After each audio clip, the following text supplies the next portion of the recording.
नमस्कार, तुम्ही बघताय थिंक टुडे आणि आज आपण जाणून घेणार आहोत महाराष्ट्रामधल्या 3 सगळ्यात महत्त्वाच्या आणि चर्चेमधल्या बातम्या. बातम्या अशा ज्याच्या मागचे दृष्टिकोन समजून घेणं गरजेचं आहे. माझं नाव आहे नेहा आणि माझ्यासोबत माझा सहकारी आहे निखिल.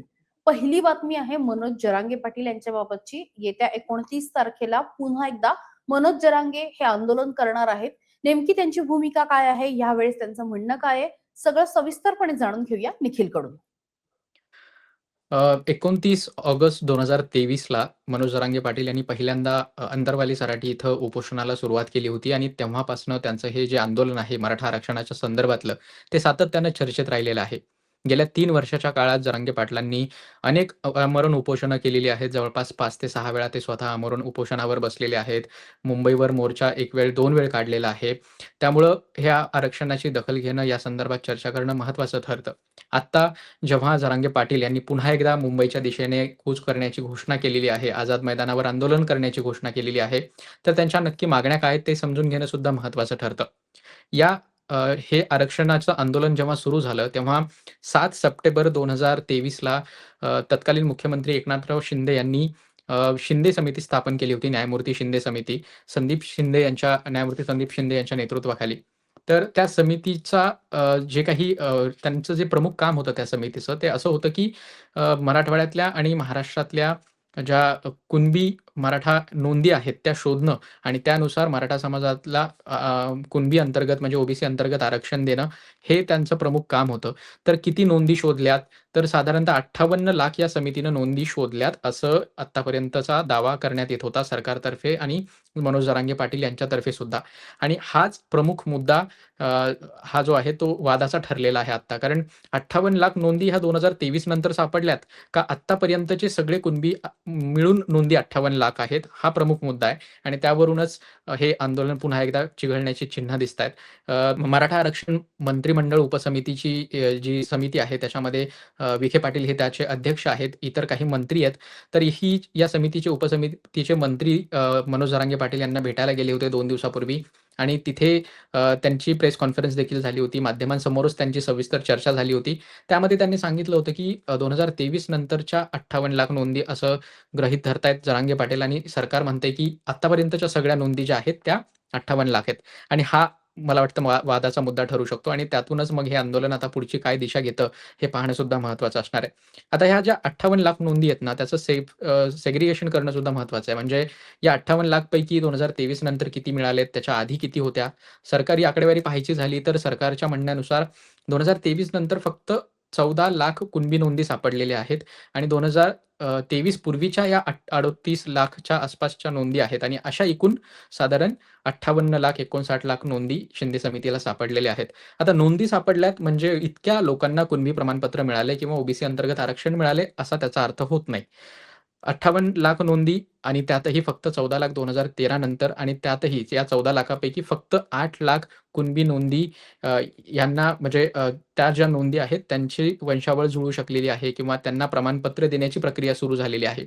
आणि या 8 लाख पैकी किती जणांची जात पडताळणी पूर्ण झालेली आहे याबाबत सुद्धा शंका आहे. आणि या जात पडताळणीवरून सुद्धा आरोप-प्रत्यारोप होत आहेत. जरांगे पाटील म्हणतायत, की काही अधिकारी जाणीवपूर्वक कुणबी प्रमाणपत्र देण्यास टाळाटाळ करतायत. स्वतः मंत्री विखे पाटील यांनी देखील ही बाब मान्य केली. अशा अधिकाऱ्यांवर कारवाई करण्याची सुद्धा त्यांनी बाब मान्य केलेली आहे. त्यामुळं हा जरांगे पाटलांच्या ज्या प्रमुख 28 तारखेच्या आंदोलनासाठीच्या ज्या मागण्या आहेत, त्याच्यात एकतर ह्या 58 लाख पैकी तुम्ही किती जणांना कुणबी सर्टिफिकेट दिलेलं आहे, याची प्रत्येक ग्रामपंचायतमध्ये एक यादी तयार करा. ती यादी तिथे लावा. ज्यांची या 58 लाख लोकांमध्ये नावं आहेत, त्यांना घरोघरी जाऊन सांगा, की ही तुमची नावं आहेत. तुम्ही यासाठी अप्लाय करा. हे एक प्रमुख मागणी त्यांची होती. त्यानंतर अ, जे याच्या आधी जे बॉम्बे गॅझेट आहे किंवा हैदराबाद गॅझेट, सातारा गॅझेट या सगळ्यांची पूर्णपणे लागू करणं आणि त्यातून जे काही प्रमाणपत्र म्हणजे ज्या काही नोंदी मिळतील त्यांना सुद्धा सर्टिफिकेट्स मिळवण्याची प्रक्रिया जलद गतीनं सुरू करणं, ही देखील त्यांची प्रमुख मागणी आहे. याशिवाय आंदोलकांवर झालेले गुन्हे मागे घेणं आणि इतर देखील काही प्रमुख मागण्या आहेत. पण जर सरकारनं 28 तारखेपर्यंत या सगळ्या मागण्यांचा गांभीर्यानं विचार केला नाही, तर पुन्हा एकदा मनोज जरांगे पाटील हे मुंबईच्या दिशेनं अ, अ, वा जाऊन तिथे आंदोलन उभी करण्याची शक्यता निर्माण झालेली आहे. नेहा. निश्चितच आणि आता या सगळ्याला पुन्हा एकदा सरकार कशा पद्धतीने उत्तर देतं आणि पुढे या सगळ्या बाबतीत काय होतं हे सुद्धा बघावं लागणार आहे. पण ज्या पद्धतीने निखिल तू म्हणतोयस त्याच बाजूनी हं. ओबीसींकडनं सुद्धा आंदोलन उभं करणार असं आता हो. उत्तर मिळते. विशेषतः हाके जे आहेत तर ते आता लक्ष्मण म्हणतायत आहे. की आम्ही सुद्धा आंदोलन करणार आहोत. त्याबाबतची काय अपडेट आहे? अ, प्राध्यापक लक्ष्मण हाके यांनी सुद्धा आंदोलन उभारण्याची तयारी सुरू केलेली आहे. तेही आझाद मैदानावर जिथे मनोज जरांगे पाटील यांनी आंदोलनाची परवानगी मागितली आहे, त्यांनी सुद्धा तिथेच आंदोलनाची परवानगी मागितलेली आहे. हाके विरुद्ध जरांगे असा संघर्ष सातत्याने मागच्या 1-2 वर्षांपासून आपण पाहतोय आणि या दोघांच्या संघर्षातून मराठवाड्यात विशेषतः आणि महाराष्ट्रात सुद्धा मराठा विरुद्ध ओबीसी हा संघर्ष सुद्धा हळू पेटायला लागलाय, की काय अशी चिन्ह दिसतायत. हाके गेल्या सातत्यानं मागच्या काही काळापासून हीच मांडणी करतायत, की मराठ्यांना जे ओबीसीच्या अंतर्गत आरक्षण हवंय, ते शिक्षण आणि नोकरीपेक्षा जास्त राजकीय आरक्षणाची गरज म्हणून हवं आहे. अनेक राजकीय नेत्यांकडे, राजकीय नेत्यांकडे ओबीसी सर्टिफिकेट्स आहेत आणि ते त्याच्या माध्यमातून निवडणुका लढवतात.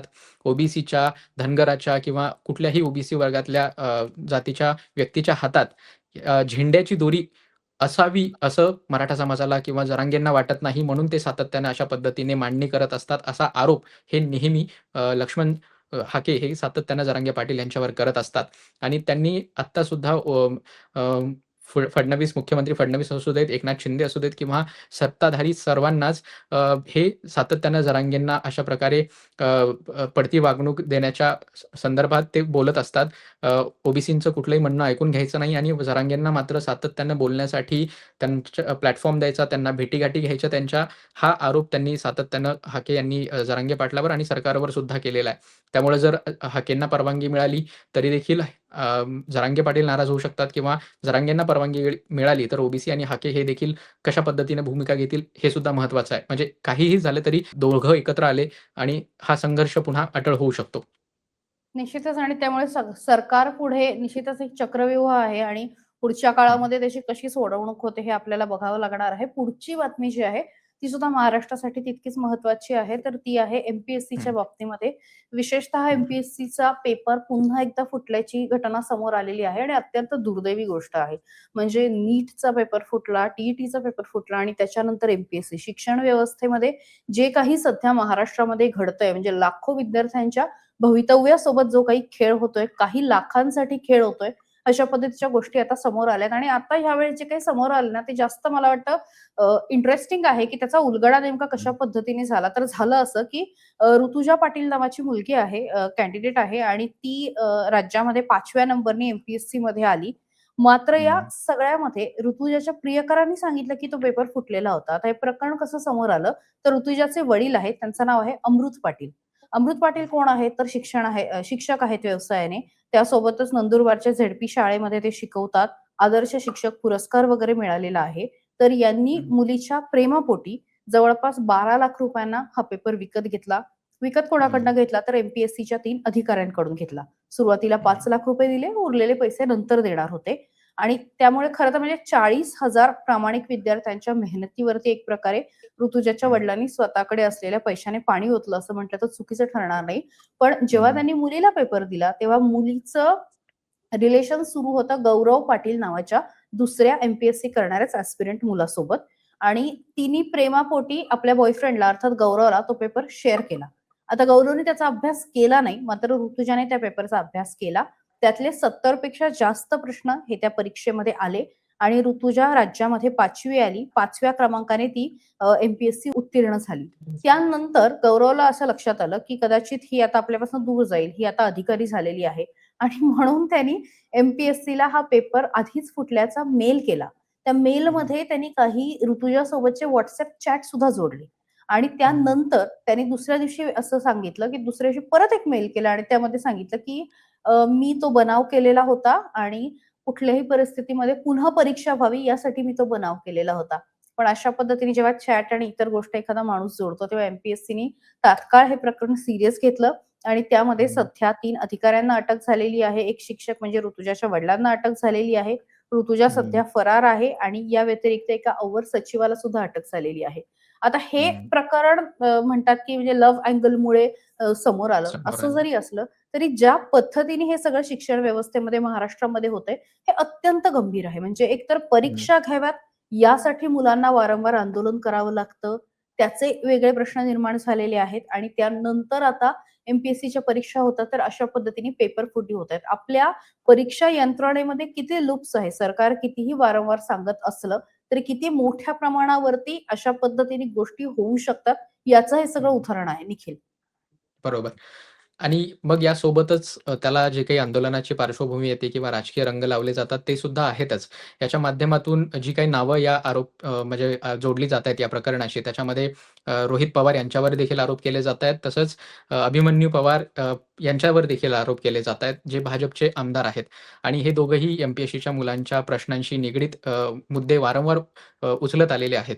त्यामुळं नाही, नाही, म्हणजे मी अशा तुला पद्धती हं, इंटरेस्टिंग माहिती हं, मी तुला माफ कर थांबवते. याच्यामध्ये अशी हं, आहे, रोहित पवार असू दे, अभिमन्यू पवार असू दे किंवा हं. काही प्रमाणामध्ये गोपीचंद पडळकर होते मधल्या काळामध्ये, हो, राम सातपुते होते. हे सगळे हो. जे नेते आहेत, तुला जर आठवत असेल तर कोरोना काळामध्ये जे काही पुण्यामध्ये शास्त्री शास्त्रीय रस्त्यावरती रोडवर आंदोलन आंदोलन. झालं, त्याच्यामध्ये हं, काही तासामध्ये तिथे आले आणि हं. उद्धव ठाकरेंचं त्यावेळेस सरकार होतं. आम्ही सगळे कव्हरेजला होतो, त्यामुळे मला आठवतं आणि हो. मग अगदी रस्त्यावर बसून वगैरे त्यांनी आंदोलन केलं. पण या सगळ्याच्या हं, मागे फार मोठी यंत्रणा चालते. विशेषतः हं. या सगळ्या नेत्यांचे जे काही सोशल मीडियाचे सेल्स आहेत, त्याच्यापैकी काही हो, लोकं हे कन्सिस्टंटली एम-पी-एस-सीच्या मुलांसाठीचं काम करतात.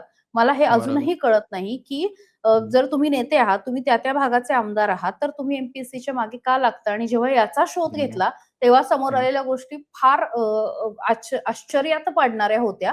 म्हणजे त्या हं, मुलांकडे एक मोठा मतदार म्हणून बघितलं जातं, सुशिक्षित वर्ग म्हणून बघितलं जातं आणि हं, विशेषतः पुण्यामध्ये जी ताकद आहे, की याच मुलांमध्ये सध्याच्या घडीला पुण्यामध्ये हेच एकमेव ताकद आहे, की जी 1 तासामध्ये, हं. 2 तासामध्ये 10, 12, 15,000, 20,000, एकत्र येऊ लाखो शकतात. एकत्र येऊ हं, शकतात आणि ते सगळं राजकीय नेते कुठेतरी कॅच करायला बघतात. हं, एम-पी-एस-सीच्या विद्यार्थ्यांकडे बघतात का? एम-पी-एस-सीच्या प्रश्नांकडे बघतात का? की हं. एम-पी-एस-सीच्या पॉवरकडे बघून आपण सरकारमध्ये काहीतरी स्वतः मिळवू शकतो किंवा ती पॉवर आपण हातात ठेवू शकतो, याचा हा सगळा प्रयत्न आहे. मला माहिती हं. नाही या मुलांना हे किती माहिती, कारण या मुलांमध्ये पण काही राजकीय पक्षाची काम करणारे काही युवा नेते आहेत, काही मुलं आहेत, की जे या बरोबर. राजकीय नेत्यांसाठी काम करतात आणि एकूण हे सगळं रॅकेट जे आहे ते फार भयंकर हं. आहे. मला असं वाटतं, की एक दिवस आपण याच्यावरती टुडे घेऊ आणि हे विशेष. सगळं आपण बोलू. पण नक्की. पुढच्या मुद्द्याकडे आपण जाऊया आणि पुढचा मुद्दा सुद्धा तितकाच महत्त्वाचा आहे. तो आहे H-1B व्हिसाचा. हं, अमेरिकेने आता ट्रम्पने पुन्हा एकदा नवीन नियम लादलेले आहेत आणि ट्रम्प सत्तेवरती आल्यापासून फक्त भारतालाच नाही तर प्रत्येक देशाला आणि जगाला दररोज हं, काही ना काही झटका देण्याचा जो काही त्यांनी सिलसिला लावलेला आहे, तो परत कायम हं. आहे. मात्र यावरती मोठ्या प्रमाणावर परिणाम जो आहे, तो भारतीयांवरती होऊ शकतो, इथल्या नोकऱ्यांवरती होऊ शकतो. नेमकं बरोबर. H-1B काय आहे निखिल आणि काय याचा सगळ्याचा परिणाम होऊ शकतो? ट्रम्प यांचं हे धोरण समजून घ्यायचं असेल, तर त्यांच्या प्रचाराकडे जावं लागेल. त्यांचा प्रचार काय होता? तर अमेरिका फर्स्ट. म्हणजे कुठल्याही बाबतीत अमेरिका फर्स्ट. मग नोकऱ्यांच्या बाबतीत असू देत, उद्योगधंद्यांच्या बाबतीत असू देत, की इतर कुठलीही गोष्ट असू देत, त्यामध्ये अमेरिका फर्स्ट हे त्यांचं धोरण राहिलेलं आहे. आणि अमेरिका फर्स्ट धोरणाचाच एक भाग म्हणजे H-1B व्हिसाची संख्या कमी करणं किंवा ती इतकी क्लिष्ट करणं प्रक्रिया किंवा इतकी महाग करणं, की ती अप्लाय करणं सुद्धा कुठल्याही सामान्य इतर देशातील नागरिकाला ती सामान्य राहू नयेत म्हणजे ती प्रक्रिया त्याच्या बजेटमध्ये राहू नये अशी प्रक्रिया त्यांनी केलेली दिसतीये. म्हणजे याचाच एक उदाहरण म्हणजे जे H-1B व्हिसा आहे त्याच्यावर त्यांनी $1,00,000 फीज आकारलेली आहे. आता ही फीज अजून चॅलेंज केलेली आहे कोर्टात. त्यामुळं ती काय त्याचे नक्की निकाल लागतील ते पुढे येईलच. पण ही $1,00,000 फीस $1,00,000 फीस ॲड केल्यामुळं अनेक जे काही H-1B व्हिसाच्या माध्यमातून स्पेसिफिकली स्टेम इंडस्ट्रीमधली तरुण आहेत, जे अमेरिकेत जाऊ पाहत होती. त्याच्यामध्ये सायन्स, टेक्नॉलॉजी, इंजिनिअरिंग आणि मॅथेमॅटिक्स अशा क्षेत्रातली लोकं येतात, जे हायली स्किल्ड, हायली ट्रेन्ड असतात, मुलं, तरुण असतात. तर यांना कुठल्याही पद्धतीनं अमेरिकेत प्रवेश कठीण व्हावा, हाच उद्देश या अशा पद्धतीच्या H-1B व्हिसावरच्या रिस्ट्रिक्शन्समधून दिसून येतोय. आणि भारतासाठी ही गोष्ट महत्त्वाची काय? तर जेवढे H-1B व्हिसाज एका वर्षात दिले जातात, त्यापैकी 71% म्हणजे 71% H-1B व्हिसा हे फक्त आणि फक्त भारतीयांना मिळतात. त्यामुळं भारतीयांसाठी ही अतिशय महत्त्वाची आणि गांभीर्याची गोष्ट आहे. आकडेवारी बघायची झाली तर 2024 मध्ये जवळपास 3,99,395 H-1B व्हिसा देण्यात आले होते आणि त्यापैकी 2,83,397 व्हिसा म्हणजे 71% व्हिसा हे फक्त भारतीयांना देण्यात आले होते. त्या खालोखाल चीनचा नंबर लागतो, ज्यांना फक्त 46,000 म्हणजे 11%. दुसऱ्या नंबर आणि पहिल्या नंबरमध्ये किती अंतर आहे, म्हणजे 60% अंतर खरंय, आहे आणि खरंय. एवढं जास्त भारतीयांसाठी हे महत्त्वाचं आहे प्रकरण. आणि त्यामुळेच काय झालंय, तर अशा प्रकारच्या धोरणांमुळे ट्रम्प यांच्या काय होतंय, तर यावर्षी जे ॲडमिशन्स घेण्याची प्रक्रिया आहे, त्याच्यामध्ये भारतीय जे इच्छुक असतात, की आम्हाला अमेरिकेत जाऊन शिकायचंय, आम्हाला तिथे जाऊन नोकरी करायची आहे. म्हणजे शिक्षणासाठी गेली, की आपोआपच H-1B व्हिसासाठी आणि तिथून पुढे मग ग्रीन कार्डसाठी म्हणजे अमेरिकन नागरिकत्वासाठी अप्लाय करणं सोपं जातं. म्हणून मग ॲडमिशनच्या प्रोसेसच्या दरम्यानच अनेक भारतीय विद्यार्थी हे ठरवतात, की आम्ही अमेरिकेत जाऊया. पण यावर्षी या ॲडमिशन प्रोसेसमध्ये म्हणजे UGच्या ॲडमिशन प्रोसेसमध्ये अमेरिकेत जाणाऱ्या विद्यार्थ्यांमध्ये भारतातून 15% ची घट झालेली आहे. हे जे सातत्य नाहीये अमेरिकेच्या पॉलिसीमध्ये H-1B व्हिसाच्या माध्यमातून ते या सगळ्या नंबर्समध्ये सुद्धा रिफ्लेक्ट होतंय. आणि या धोरणाच्या माध्यमातून काय करू पाहतायत ट्रम्प, तर मी जसं सुरुवातीला सांगितलं, की अमेरिका फर्स्ट.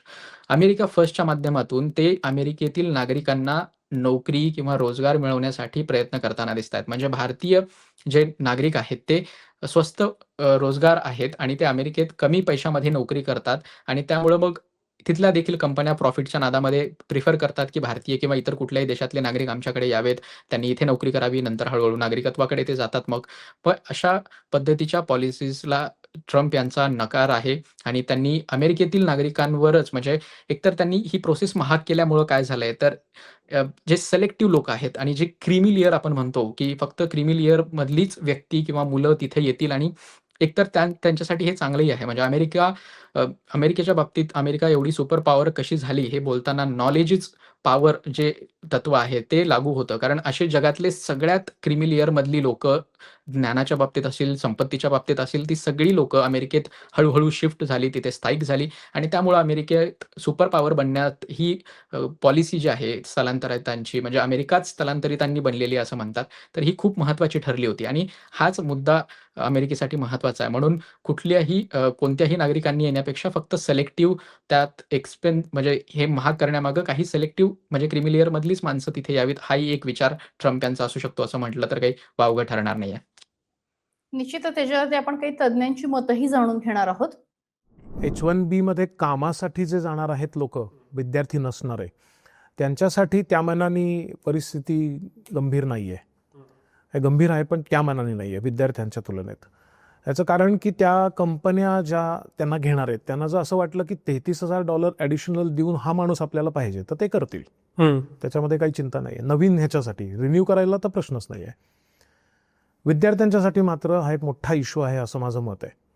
आणि याचं एक महत्त्वाचं कारण असं आहे की जे विद्यार्थी तिथं शिकायला जातात आणि आपण जी प्रोसेस बघितली OPT-वरनं H-1 होण्याची, ती आयदर भारतात येऊन विसा स्टॅम्प करून जाणे किंवा तिथल्या तिथे करणे, या दोन्हीच्यासाठी मुळामध्ये विद्यार्थ्यांना ह्याच्यामध्ये कंपनीमध्ये जो जॉब लागतो तो साधारण $70,000-80,000 पर्यंतचा पगार असतो.